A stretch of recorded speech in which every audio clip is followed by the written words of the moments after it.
నమస్తే. Welcome to Andhraprabha. నేను లక్ష్మి. వరంగల్ రాజకీయాల్లో వివాదాలకు దూరంగా ఎల్లప్పుడూ ప్రశాంతంగా ఉండే మాజీ ఎమ్మెల్యే పెద్ది సుదర్శన్ రెడ్డి సడన్ గా గుండెపోటుతో ఆసుపత్రి పాలవడం, చికిత్స పొందుతూ కన్నుమూయడం అందరినీ శోకసంద్రంలో ముంచేసింది. మచ్చలేని నాయకుడిగా ఉద్యమ కాలం నుంచి బీఆర్ఎస్ పార్టీకి వెన్నుముకగా నిలిచిన ఆయన అకస్మాత్తుగా ఇలా దూరమవుతారని ఎవరూ ఊహించలేదు. ఎటువంటి చెడు అలవాట్లు లేని ఒక నాయకుడికి ఉన్నట్లుండి ఈ పరిస్థితి ఎందుకు వచ్చింది? ఆయన్ను అంతగా కృంగదీసిన కారణాలేంటి అనేది ప్రస్తుతం పొలిటికల్ సర్కిల్స్ లో హాట్ టాపిక్ గా మారింది. పెద్ది సుదర్శన్ రెడ్డి రాజకీయ ప్రస్థానం చూస్తే ఆయన ప్రజాక్షేత్రంలో అలుపెరుగని పోరాటాలు చేసిన నిజమైన ఉద్యమకారుడు.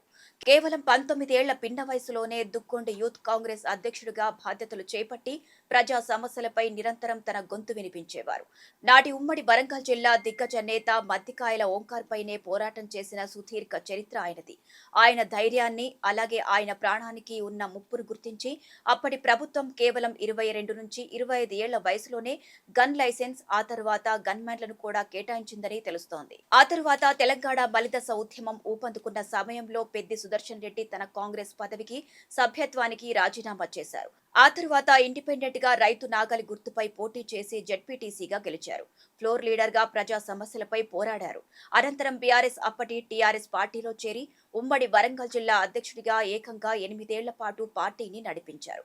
కేసీఆర్ పొలిట్ బ్యూరో సభ్యుడిగా పార్టీ వ్యూహాలు రచించడంలో పెద్ది కీలక పాత్ర పోషించారు. వరంగల్ జిల్లా రాజకీయాల్లో పెద్ది చెప్పిందే ఫైనల్ నిర్ణయంగా ఉండేదంటే అర్థం చేసుకోవచ్చు అక్కడి పాలిటిక్స్ లో ఆయన స్థానం ఎలాంటిదో. ఇంత సుదీర్ఘమైన రాజకీయ చరిత్ర ఉన్నప్పటికీ పెద్ది సుదర్శన్ రెడ్డి సంపాదన, ఆస్తుల గురించి తెలిస్తే ఎవరైనా ఆశ్చర్యపోవాల్సిందే. తండ్రి నుంచి వారసత్వంగా వచ్చిన కేవలం 2 ఎకరాల భూమి, హైదరాబాద్ లో ఒక డబుల్ బెడ్రూమ్ అపార్ట్మెంట్ మాత్రమే ఆయన పేరిట ఉన్న సొంత ఆస్తులు.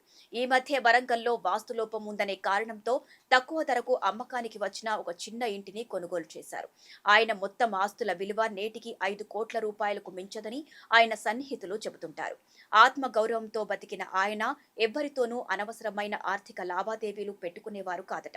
వివాదాల జోలికి అయితే అస్సలు వెళ్లేవారు కాదట. కరోనా వంటి కష్టకాలంలో సొంత ఖర్చులతో ఐసోలేషన్ సెంటర్లు ఏర్పాటు చేసి ప్రజలకు అండగా నిలిచిన నేత ఆయన.